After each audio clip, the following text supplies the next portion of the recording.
नमस्कार, मैं हूँ विकास टेकरे और स्वागत करता हूँ आप सभी का द हिस्ट्री यूट्यूब चैनल में। दोस्तों, आज के इस वीडियो में हम बात करेंगे गुप्त काल की साहित्य, कला और सांस्कृतिक विकास की और देखेंगे कि क्या धरोहर यह काल हमारे लिए छोड़कर गया है। पहले भी हम बात कर चुके हैं कि गुप्त काल भारतीय इतिहास का स्वर्णकाल कहलाता है और वह स्वर्णकाल इन्हीं साहित्य, कला और सांस्कृतिक विकास की दृष्टि से माना जाता है। तो आइए जानते हैं कि विभिन्न साहित्यों का सृजन यहाँ पर, चाहे वे धार्मिक साहित्य हो, चाहे गैर धार्मिक साहित्य हो या फिर विदेशी यात्रियों के विवरण हो, वो सभी हम यहाँ पर देखने वाले हैं। और यहाँ पर चीज़ें समझने से ज़्यादा है, चीज़ें आपको याद रखनी है। इसलिए यहाँ पर राइटर और बुक्स के नाम ध्यान रखना। यूजीसी नेट में अक्सर 2 से 3 प्रश्न और कई बार 4 से 5 प्रश्न भी किताबों पर बनते हैं। इसीलिए किताबों को बहुत अच्छे से आपको समझना है ताकि आपको ज़्यादा समस्या न उठानी पड़े। साहित्य की बात करते हैं तो महाकाव्य, पुराण, यहाँ पर रामायण और महाभारत जैसे साहित्यों का सृजन इस काल में होता है। तो यहाँ पर ये ध्यान में रखना है कि जो साहित्य है, बहुत सारी चीज़ें, चाहे उपनिषद हो, पुराण हो, महाकाव्य हो, ये उत्तर वैदिक काल से ही इनकी रचनाएं शुरू हो गई थी। लेकिन इनकी रचना पूर्ण कब होती है? गुप्त काल में पूरी होती है। यानी कि ये जैसे हम वाल्मीकि वाली रामायण की बात करते तो जो वाल्मीकि ने लिखी उसमें बहुत कम श्लोक थे। बाद में आगे चलकर विद्वानों ने उसमें कुछ कुछ ऐड किए। फिर हम देखते हैं कि जब हम आगे जाएंगे मध्यकालीन भारत में और वहाँ पर भक्ति आंदोलन पढ़ेंगे तो हम वहाँ पर तुलसीदास जी के बारे में पढ़ेंगे। गोस्वामी तुलसीदास जी उस रामायण का एक नया एडिशन लेकर आते हैं, नए तरीके से उसको समझाते हैं, रामचरितमानस, और उसमें और ज़्यादा श्लोक आपको देखने को मिलेंगे। तो इस तरह से समय के साथ साथ कुछ नए चैप्टर ऐड हुए, नई चीज़ें बदलती गई और समय के साथ साथ आपको ये सारी चीज़ें देखने को मिलती हैं। तो जितना भी धार्मिक साहित्य होता है उनमें से ज़्यादातर महत्वपूर्ण चीज़ें इस काल में आकर कंप्लीट होती हैं।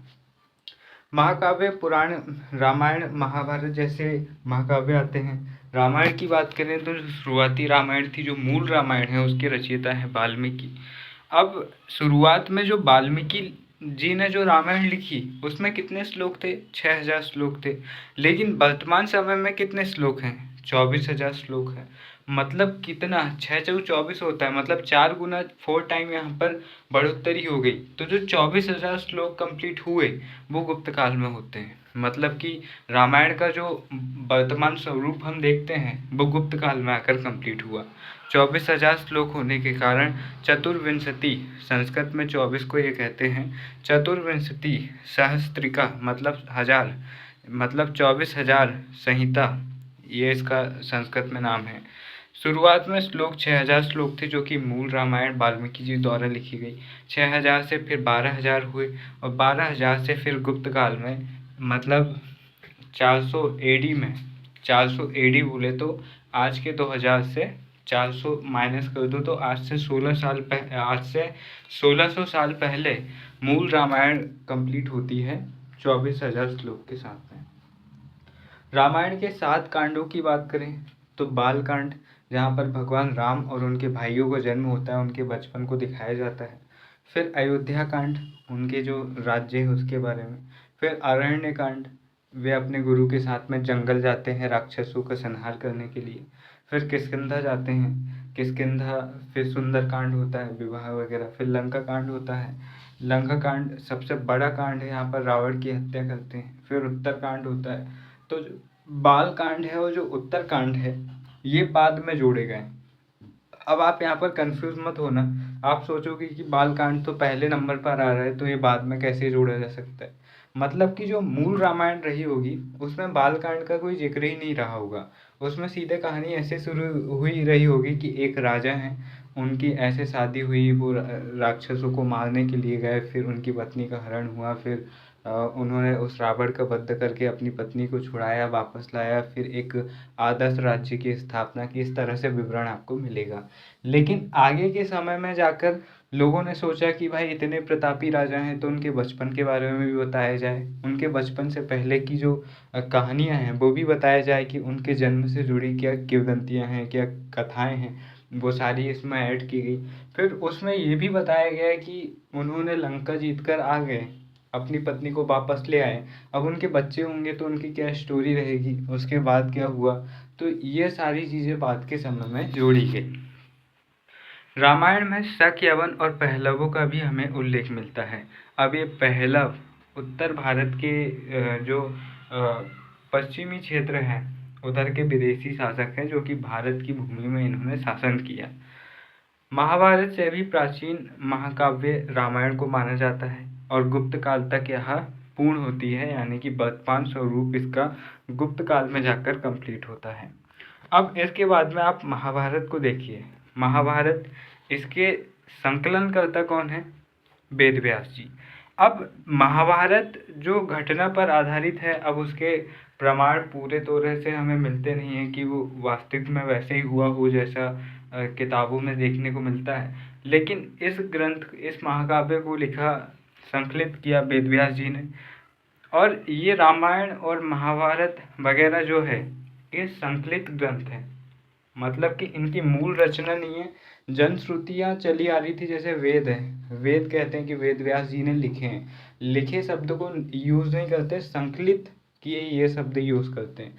जैसे कि आप एक गांव में गए, आपने बचपन में सुना होगा अपनी दादियों से, अपनी दादी से, अपनी नानी से कहानियाँ आपको किसी न किसी ने सुनाया होगा। तो आप एक गांव में गए और आपने वहाँ पर जितने भी बुजुर्ग हैं उनसे पुराने ज़माने की जो किस्से कहानियाँ हैं वो सारे आपने सुने और उसको आपने एक किताब में उकेर कर पब्लिश करवा दिया, ठीक है। अब उसमें आपका नाम राइटर के तौर पर नहीं लिखा रहेगा, आपका नाम उसमें संकलनकर्ता के रूप में लिखा रहेगा। क्यों? क्योंकि आपने खुद की तरफ से वो कहानियाँ नहीं लिखी हैं, आपने सुनकर और उन्हें कलेक्ट करके बस आपने पेश किया है। तो कुछ ऐसे ही इन्होंने भी किया था। जो पहले से ही जनश्रुति यानी कि लोगों के किस्से कहानियों में जो कथाएं चल रही थी उन्हें इन्होंने एक पूरे महाकाव्य का आकार दिया। तो एक प्रकार से इन्होंने संकलन किया। जो चौथी बीसी यानी कि 400 ईस्वी के आसपास इनकी रचना शुरू होती है। बीसी मतलब बिफोर क्राइस्ट, 400 ईसा पूर्व के आसपास इनकी रचना शुरू होती है और गुप्त काल में ये वर्तमान स्वरूप प्राप्त करती हैं। 8800 श्लोक वर्तमान में, मतलब प्रारंभ में थे, जो वेद व्यास जी ने संकलित किया, लिखा, उसमें 8800 श्लोक थे। फिर बाद में वह 24,000 श्लोक हो गए जिसे भारत कहा गया। फिर जब 24,000 श्लोक 1,000 श्लोक में बदल गए बढ़कर, तो उस भारत को महाभारत कहा गया और शत सहस्रिका संहिता इसे कहा जाता है। अब इसे भारत क्यों कहा गया? क्योंकि भारत कुल, जो कौरव थे और पांडव थे, दोनों ही भरत कुल के थे, ठीक है। उनके पूर्वज जो थे वैदिक काल में भरत कुल के थे। तो भरत कुल के ही दो परिवारों की यहाँ पर घटनाएं घट रही थी, उनके बीच का विवाद था, इसलिए इस रचना को भरत से भारत कहा गया। और फिर जब ये बहुत बड़ी हो गई तो इसे महाभारत कहा गया। तो कई जो इतिहासकार हैं वो ये मानते हैं कि जो हमारे देश का नाम भारत है उसके पीछे एक तर्क ये भी है कि जो भरत जन है वो वैदिक काल से काफ़ी प्रसिद्ध रहा और महाभारत जैसी घटनाएं उस वंश में घटित हुई। बहुत सारे प्रतापी शासक उस वंश में हुए, उनके सम्मान में उस कुल के नाम पर हमारे देश का नाम पड़ा है, भरत जन के नाम पर, ऐसा कहा जाता है। हमने शुरुआती वीडियोस में जब हमने ये देखा था कि भारत के अलग अलग नामों के पीछे क्या कारण है, तब हमने ये समझा था। महाभारत के 18 पर्व है महाभारत में, और 18 पर्वों में से जो 6वां पर्व है उसे भीष्म पर्व कहा जाता है। और इसी भीष्म पर्व में आपको श्रीमद् भगवत गीता देखने को मिलेगी। मतलब कि इसी 6वें भीष्म पर्व से जो अर्जुन है वह अपना हथियार छोड़ देते हैं और युद्ध लड़ने से इनकार कर देते हैं। फिर जो उनके सारथी होते हैं भगवान श्री कृष्ण, उनको मोटिवेट करते हैं और युद्ध लड़ने के लिए तैयार करते हैं। तो उन्हें जो जो उपदेश देते हैं, उनके प्रश्नों को दूर करते हैं, वह एक नीति शास्त्र के रूप में आपको भगवत गीता में देखने को मिल जाएगा। और ये एक बहुत ही कमाल का ग्रंथ है, अगर आपको कभी समय मिले तो आप इसको पढ़ सकते हैं। बहुत ही पतली बुक है, आसानी से आपको जो गीता प्रेस है गोरखपुर वाली ऑनलाइन आपको कैसे भी मिल सकती है। तो ये आपको मतलब एक प्रकार से कहीं ना कहीं आपके कुछ सवालों को ये सॉल्व कर सकती है। अब देखिए, भगवत गीता में मोक्ष के रास्ते क्या बताए गए हैं। तो यहाँ पर मोक्ष प्राप्ति के जो रास्ते बताए गए हैं वो बताए गए हैं भक्ति। आप भक्ति कीजिए। भक्ति का मतलब कर्मकांड के बिना जो भक्ति होती है वो आप करिए। आप कर्म करिए। कर्म पर सर्वाधिक ये बल देते हैं। कर्म पर सर्वाधिक बल देते हैं मतलब निष्काम कर्म की अवधारणा भगवत गीता से हमें देखने को मिलती है, जहाँ पर श्री कृष्ण कहते हैं कि आप कर्म करते रहिए, फल की चिंता मत कीजिए, फल आप मुझ पर छोड़ दीजिए, मैं आपको समय आने पर दे दूंगा। मतलब कि आपको बिना किसी लोभ लालच के, बिना किसी परिणाम की चिंता किए आपको बस कर्म करते जाना चाहिए। वहीं ज्ञान की बात करें तो ज्ञान भी आपको प्राप्त करना चाहिए, क्योंकि अज्ञानी व्यक्ति हमेशा ठोकर खाते रहता है। आपको एक सकारात्मक ज्ञान जरूर प्राप्त करना चाहिए। अब इसके बाद में देखिए, पुराणों की बात हम करते हैं तो पुराणों की संख्या कितनी है? 18 है। कितनी है? 18। और इन्हें कहा जाता है महापुराण। और इन्हीं के 18 उप पुराण भी हैं। मतलब एक पुराण का एक उप पुराण, जैसे पृथ्वी का उपग्रह चंद्रमा है, उसी तरह से एक पुराण का एक उप पुराण। तो इस तरह से 18 महापुराण हैं और इनके 18 उप पुराण हैं। अंतिम संकलन जो इनका हुआ गुप्त काल में हुआ। हालांकि हम देखते हैं कि एक पुराण जो है वह मध्यकाल में अकबर के काल में भी लिखा गया, लेकिन मुख्य तौर पर जितने भी महत्वपूर्ण पुराण हैं, जो 18 पुराण हैं, उनका जो सृजन काल रहा वह गुप्त काल में जाकर खत्म होता है। रचना की बात करें तो प्रारंभ में चारण जाति के 2 व्यक्ति इनसे जुड़े। कौन? लोमहर्ष और उग्रश्रवा। ये दोनों ही ऋषि थे, सन्यासी थे, और इन्होंने इनके संकलन का काम किया। अब जो राजाओं व ऋषियों की वंशावलियाँ भी इनमें हमें देखने को मिलती हैं। और पुराण किस तरह से लिखे गए? तो पुराण भविष्य मतलब कि फ्यूचर टेंस के हिसाब से लिखे गए हैं। मान लीजिए अभी 2025 चल रहा है और प्रधानमंत्री नरेंद्र मोदी को सत्ता में आए लगभग 11 साल हो चुके हैं। तो यहाँ पर अगर कोई पुराण इस बात का जिक्र करेगा तो किस तरह से करेगा कि आने वाले समय में एक प्रधानमंत्री होंगे जिनका नाम संभवतः नरेंद्र मोदी होगा, जो एक लंबे समय तक राज करेंगे। मतलब वो घटना घट चुकी है, लेकिन पुराण क्या बोल रहे हैं कि भाई ये घटना होने वाली है। तो इस तरह से इन्होंने क्या किया कि इन्होंने भविष्यवाणी के तौर पर इनकी रचना की, प्रेडिक्टेबल तरीके से। तो ये काफ़ी इंटरेस्टिंग पढ़ने में इनको समझ में आता है। इस तरह से इन्होंने इनको लिखा है। पुराणों के 5 विषय थे। सर्ग मतलब सृष्टि की उत्पत्ति, प्रतिसर्ग, मनवंतर, वंशानुचरित्र। वंशानुचरित्र में आपको ऐतिहासिक दृष्टि से जो महत्वपूर्ण राजा है उनकी जानकारियाँ आपको मिलती है, उनकी वंशावलियाँ आपको मिलती है। जैसे मौर्य हुए, शुंग हुए, गुप्त हुए, जैसे बड़े वंशों की जानकारी आपको इन पुराणों से मिल जाएगी। हालांकि वह फ्यूचर टेंस में मिलती है। अगर आप समझ पाए तो अच्छी बात। पुराणों की रचना भविष्य काल के रूप में हुई है।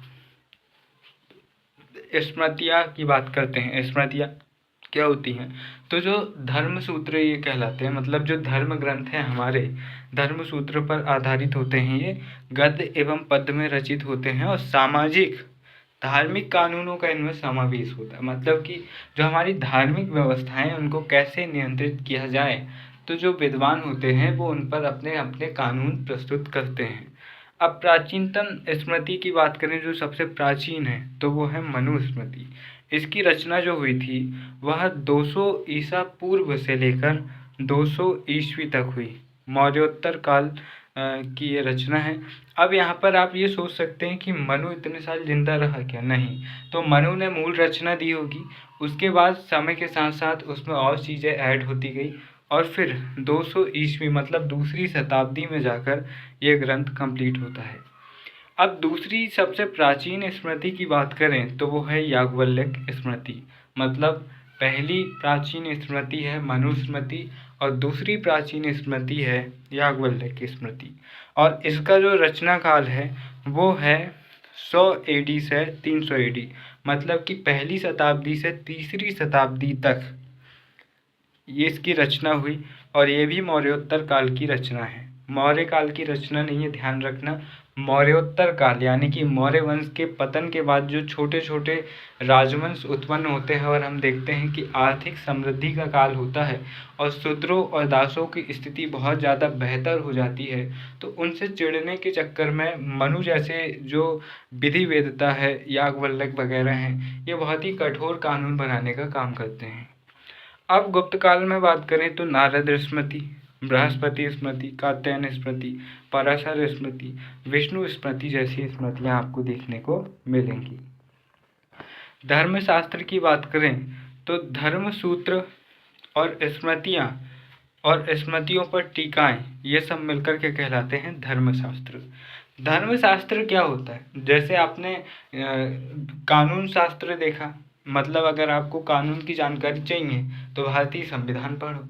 अगर आपको हिंदू धर्म के कानून समझना है कि किस कर्म को करने पर क्या आपको सजा मिलेगी, आपको किस तरह से मतलब कि नियंत्रित करना चाहिए, अनुशासन कैसा होना चाहिए, तो ये सारी चीज़ें आपको धर्मशास्त्र में मिलती है। और धर्मशास्त्र 3 चीज़ों से मिलकर बनता है। धर्म सूत्र जैसे कि जो स्मृतियाँ वगैरह हैं, ठीक है, और स्मृतियों पर जो टीकाएं लिखी जाती हैं, जैसे विज्ञानेश्वर ने लिखी है, मिताक्षरा नाम से एक टीका लिखी है, तो इस तरह की टीकाओं से आपको जानकारी मिलती है। अब साहित्य में अब दूसरा देखते हैं। अभी हमने धार्मिक साहित्य देखा, अब हम गैर धार्मिक साहित्य यानी कि लौकिक साहित्य देखते हैं, जिसमें धार्मिक चीज़ों से अलग जानकारी आपको देखने को मिलेगी। तो लौकिक या गैर धार्मिक साहित्य में इस काल के जो सबसे महान व्यक्ति हुए वो थे कालिदास जी, जिन्हें भारतीय इतिहास का, भारतीय साहित्य का शेक्सपियर भी कहा जाता है। मतलब कि बहुत ही उम्दा तरीके से उन्होंने चीज़ों को लिखा। अब उनकी रचनाओं की बात करें तो संस्कृत में लिखी गई 7 रचनाएं हैं उनकी। कितनी? 7 रचनाएं हैं, जिनमें से 2 खंड काव्य हैं, 2 महाकाव्य हैं और 3 नाटक हैं। 2 खंड काव्य की बात करें तो ऋतु संहार उनकी पहली रचना है, उनका पहला खंड काव्य भी है और उनकी पहली रचना भी है। मेघदूत यहाँ पर यक्ष की विरह कथा है, यक्ष यक्षिणी की यहाँ पर प्रेम कहानी है, विरह कथा है। और हमने देखा था कि मृच्छकटिकम के अलावा यहाँ इस काल में जितनी भी रचनाएं हुई वो सारी दुखांत नाटक हैं। अब हमने देखा था कि जो मृच्छकटिकम है वहाँ पर जो लव स्टोरी है वो सुखांत है, यानी कि वो हैप्पी एंडिंग वाली है, यहाँ पर थोड़ी सैड एंडिंग है। जैसे हम देखते हैं कि मेघदूत में यक्ष की विरह कथा, यक्ष की जो प्रेमिका है वो उससे बिछड़ गई है, तो वो तकलीफ में है, वो तकलीफ आपको यहाँ पर देखने को मिलेगी।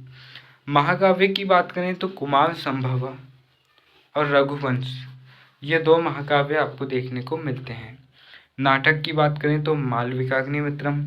मालविकाग्निमित्रम के विषय में ये देखना कि ये मालविका और शुंग शासक अग्निमित्र की प्रेम कहानी है।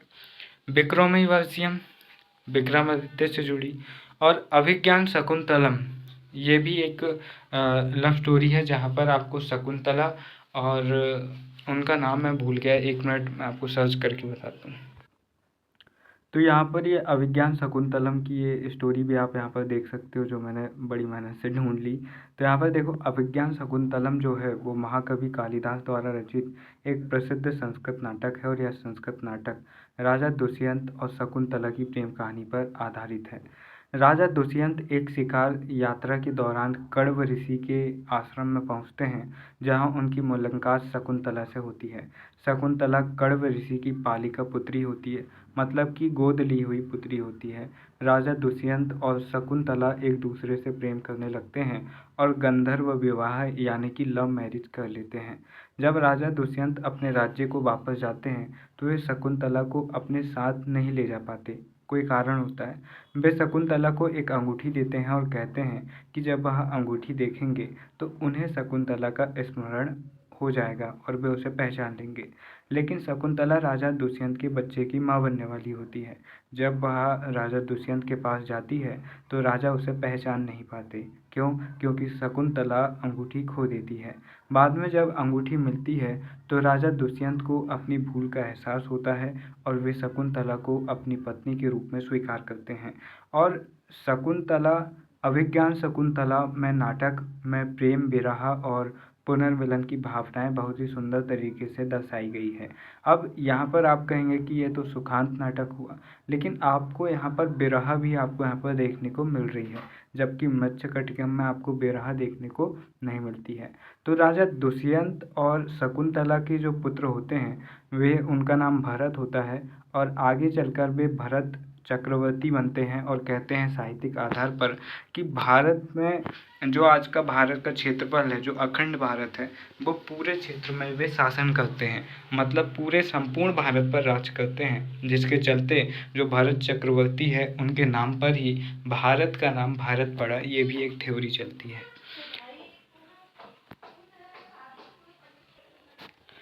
तो यहाँ पर उनके जो 3 नाटक है, मालविकाग्निमित्रम, विक्रमार्जितम और अभिज्ञान शकुंतलम, ये हमने देखा।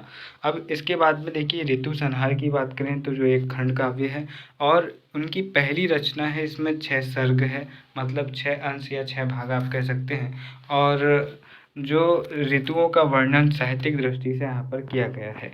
मेघदूत की बात करें तो यक्ष विरह की कहानी यहाँ पर है। ये 2 क्या हैं, खंड काव्य हैं। महाकाव्यों की बात करें तो कुमार संभवा में 16 सर्ग आपको देखने को मिलते हैं और शिव पार्वती के पुत्र कार्तिकेय के जन्म की कथा यहाँ पर बताई गई है। रघुवंश की बात करें तो 17 सर्ग है यहाँ पर और भगवान राम के पूर्वज राजा दिलीप से लेकर अग्निवर्ण तक के 40 रघुवंशीय राजाओं की जानकारी इस रघुवंश नामक ग्रंथ से हमें मिलती है। मालविकाग्निमित्रम जो कि उनका नाटक है, अब नाटकों की बात कर लें तो उनके नाटक मालविकाग्निमित्रम जो कि उनका पहला नाटक है, इसमें शुंग शासक अग्निमित्र और उनकी प्रेमिका मालविका की प्रेम कथा है और यह 5 भागों में 5 अंश में यह बटा हुआ है। विक्रमोर्वशीयम की बात करें तो 5 अंग है इसके। राजा पुरुरवा व अप्सरा उर्वशी की प्रेम कहानी है, तो उर्वशी उर्वशी यहीं पर से ये गाना निकला हुआ है।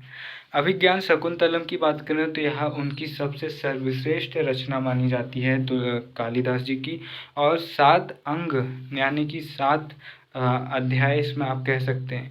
और हस्तिनापुर के राजा दुष्यंत व शकुंतला की प्रेम कहानी और उनके विरह और फिर बाद में उनका मिलन यहाँ पर बताया गया है। कालिदास की एक और रचना कुंतलेश्वर दौत्यम, जिसके बारे में हमने बात की थी कि कुंतल के जो राजा थे उनके दरबार में भी वे कुछ समय के लिए गए थे और कहते हैं कि इस प्रवास के दौरान उन्होंने कुंतलेश्वर दौत्यम नाम की रचना लिखी। हालांकि ये किताब हमें मौजूद नहीं है, मिलती नहीं है, लेकिन इसके कुछ श्लोकों का उपयोग बृहत कथा मंजरी में क्षेमेंद्र ने किया है, और जिससे ये पता चलता है कि कालिदास की एक और रचना रही होगी, लेकिन वर्तमान समय में ये रचना मौजूद नहीं है। कालिदास की लेखन शैली की बात करें तो संस्कृत की वैदर्भी शैली में वह अपनी रचनाएं लिखते थे। इस समय के विष्णु शर्मा ने पंचतंत्र लिखा।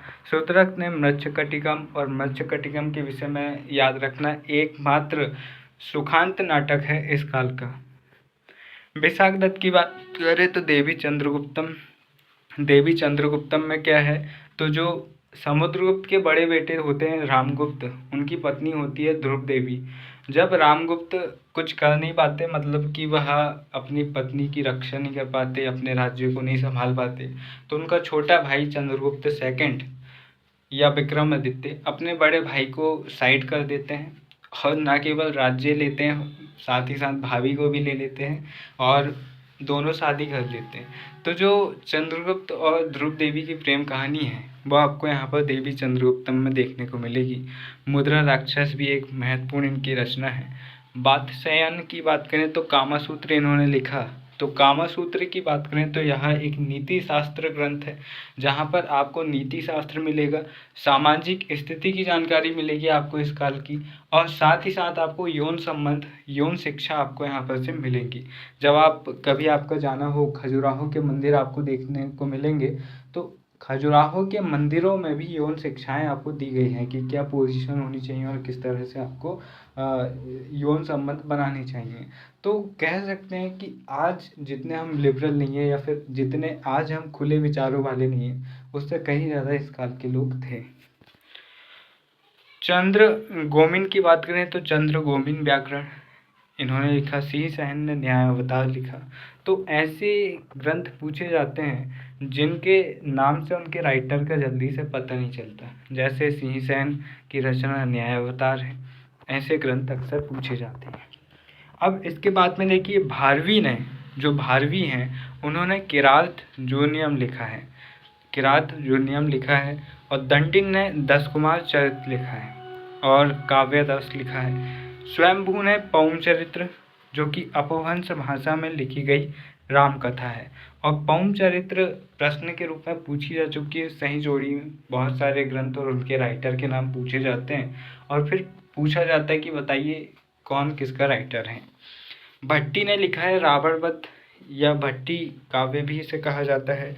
और गुप्त काल में लिखित लौकिक साहित्य की 2 महत्वपूर्ण विशेषताएं हमें मिलती है कि अधिकांश नाटक जो थे वह सुखांत थे। कैसे? सुखांत थे।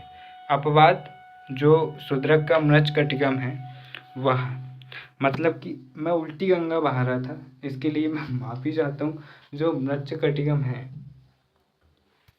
एक मिनट, तो यहाँ पर मैंने नोट्स में थोड़ा सा गलत लिख दिया हूँ। हालांकि मैंने शुरुआत से मैं खुद बता रहा हूँ कि जो मृच्छकटिकम है वह सुखांत नाटक है।